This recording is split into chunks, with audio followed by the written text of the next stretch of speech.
इस वक्त बड़ी खबर आप तक पहुंचा दें। लापता सोरेन के बारे में जानकारी मिल चुकी है। 30 घंटे के बाद झारखंड के मुख्यमंत्री का पता चला और जो जानकारी है वो बताई जा रही है कि सीएम हाउस में हेमंत सोरेन मौजूद है। कल से लापता थे झारखंड के मुख्यमंत्री हेमंत सोरेन और अब ये जानकारी मिल रही है कि सीएम आवास पर ही मौजूद है। जानकारी ये भी बताई जा रही है कि कल दिल्ली पहुंचे थे और फिर सड़क के रास्ते वे रांची पहुंच गए हैं। लेकिन अभी जो जानकारी है वो ये बताई जा रही है कि रांची में सीएम आवास पर ही मौजूद है मुख्यमंत्री हेमंत सोरेन। लगातार उहापोह की स्थिति बनी हुई थी और उसके बाद अब ये बड़ी अपडेट निकलकर सामने आ रही है। झारखंड से इस वक्त की सबसे बड़ी खबर हम आप तक पहुंचा रखेंगे कि मुख्यमंत्री हेमंत सोरेन का पता चल चुका है और वे रांची में मुख्यमंत्री आवास में ही मौजूद है। जानकारी ये भी है कि आज तमाम विधायकों को रांची बुलाया गया है, तो कोई बड़ा अपडेट हो सकता है। उससे इतर अब जो लोकेशन है वो मुख्यमंत्री हेमंत सोरेन की मिल चुकी है और जानकारी ये बताई जा रही है कि वे मुख्यमंत्री आवास पर मौजूद हैं। 30 घंटे बाद हेमंत सोरेन का पता चला। पिछले 30 घंटे से हेमंत सोरेन की कोई लोकेशन नहीं मिल पा रही थी। अलग अलग राजनीतिक हलकों से चर्चाएं हुई, लेकिन अब जो जानकारी है वो बताई जा रही है कि हेमंत सोरेन रांची में सीएम आवास पर मौजूद है। मोनिका, बिल्कुल, रांची में सीएम आवास पर मौजूद है दीपेश हेमंत सोरेन। ये जानकारी मिली है और देखिए ईडी की टीम लगातार तलाशी अभियान चला रही थी। हेमंत सोरेन के बारे में पता लगाने की कोशिश की जा रही थी। बीजेपी निशाना साध रही थी और हेमंत सोरेन को भगोड़ा तक कहा गया।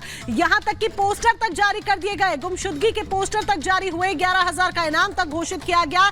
लेकिन अब जो जानकारी मिल रही है, लापता हेमंत सोरेन जो कि झारखंड के मुख्यमंत्री हैं, उनको लापता बार बार कहा जा रहा था। उनके बारे में जानकारी मिल गई है कि उनका पता चल गया है, वो भी पूरे 30 घंटे के बाद, यानी कि एक दिन से भी ज्यादा का समय हो गया और पूरे 30 घंटे के बाद उनका पता चला है। और उनकी जो लोकेशन मिली है वो सीएम हाउस ही मिली है।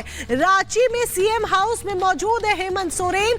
कल से लापता थे, 27 तारीख को दिल्ली आए थे, दिल्ली में बैठकें की, लेकिन उसके बाद उनके बारे में कुछ पता नहीं चल पाया कि वो कहां पर हैं। लेकिन अब जो जानकारी मिली है वो रांची में सीएम हाउस में उनकी मौजूदगी है। प्रियंका, ये बड़ी जानकारी हाथ लगी है। तो बड़ी खबर आपको बता दें, जमीन घोटाले से जुड़े मनी लॉन्ड्रिंग केस में पूछताछ के लिए ईडी बार बार समन भेज रही है झारखंड के मुख्यमंत्री हेमंत सोरेन को। और ये 10वां समन है जब जारी किया गया है, लेकिन पेश नहीं हो रहे हेमंत सोरेन। पार्टी की तरफ से कहा जा रहा है कि आगामी बजट सेशन है जिसके लिए तैयारी करनी है और उससे भटकाने के लिए ये सब हथकंडों का इस्तेमाल किया जा रहा है।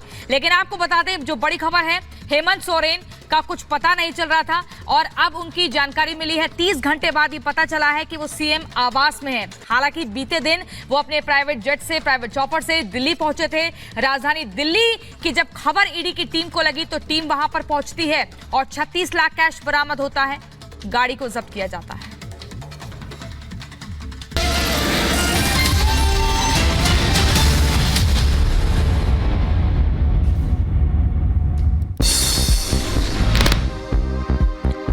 मिनट में 25 खबरों का रुख करते हैं। रांची में प्रशासनिक हलचल तेज, गवर्नर से मिले मुख्य सचिव, गृह सचिव और डीजीपी। सोरेन के लापता होने के बाद बढ़ी टेंशन। सीएम सोरेन पर बाबूलाल मरांडी ने जारी किया पोस्टर और लिखा, तलाश है झारखंड के गुमशुदा सीएम की, जानकारी देने वाले को 11,000 का इनाम। हेमंत सोरेन के लापता होने पर निशिकांत दुबे का हमला, कहा पिता की तरह बेटा भी है भगोड़ा, लागू हो राष्ट्रपति शासन। झारखंड में 3 जगहों पर लागू हुई धारा 144। हेमंत सोरेन के आवास, राजभवन और रांची के ईडी ऑफिस के 100 मीटर के दायरे में एक साथ 4 लोगों के खड़े होने पर मनाही। झारखंड के सीएम हेमंत सोरेन पर ईडी की छापेमारी, 36 लाख कैश बरामद हुआ। 2 BMW कार के साथ कई अहम दस्तावेज भी जब्त किए गए। पटना में ईडी दफ्तर में पेश हुए बिहार के पूर्व डिप्टी सीएम तेजस्वी यादव से ईडी कर रही है सवाल जवाब। मनी लॉन्ड्रिंग मामले में हो रही पूछताछ। ईडी दफ्तर के बाहर भारी संख्या में आरजेडी समर्थक मौजूद रहे। तेजस्वी के समर्थन में लगाए नारे। ईडी दफ्तर के बाहर भारी संख्या में पुलिस फोर्स भी मौजूद है।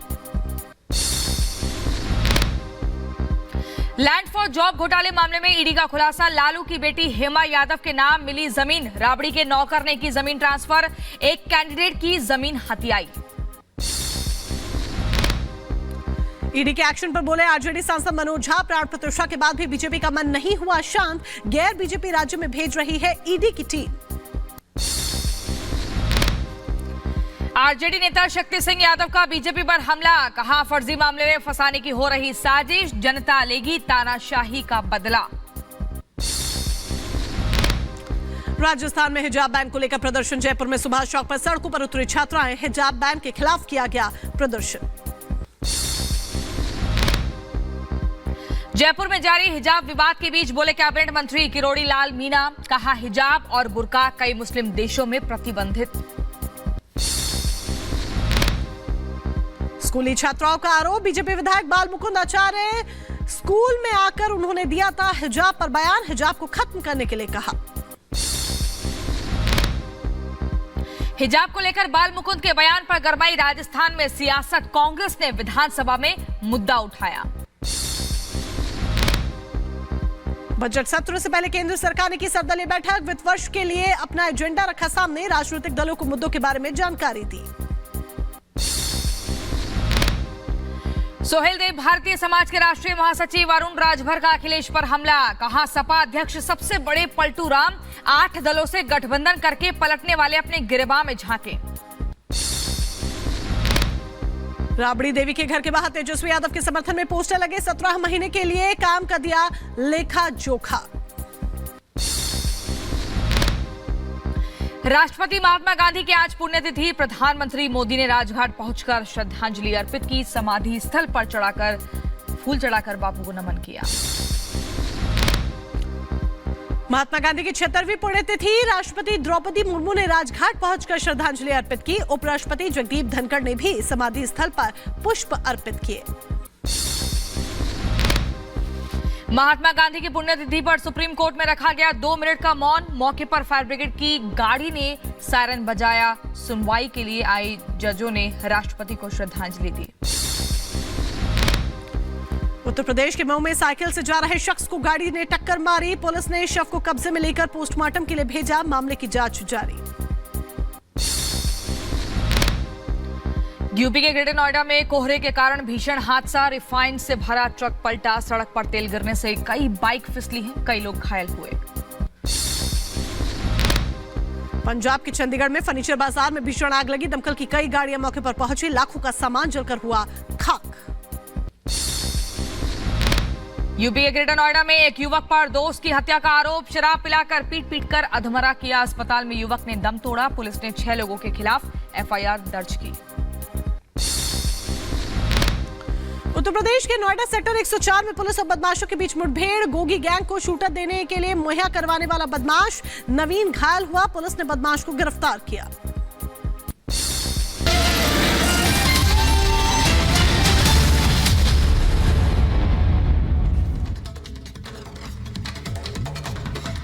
तो इंडी गठबंधन में दरार के बाद अब वार पलटवार का दौर शुरू हो चुका है। मल्लिकार्जुन खड़गे के बयान के बाद अब बीजेपी की तरफ से पलटवार किया गया और यह कहा गया कि देश जानता है बिना वोट पाए नेहरू कैसे प्रधान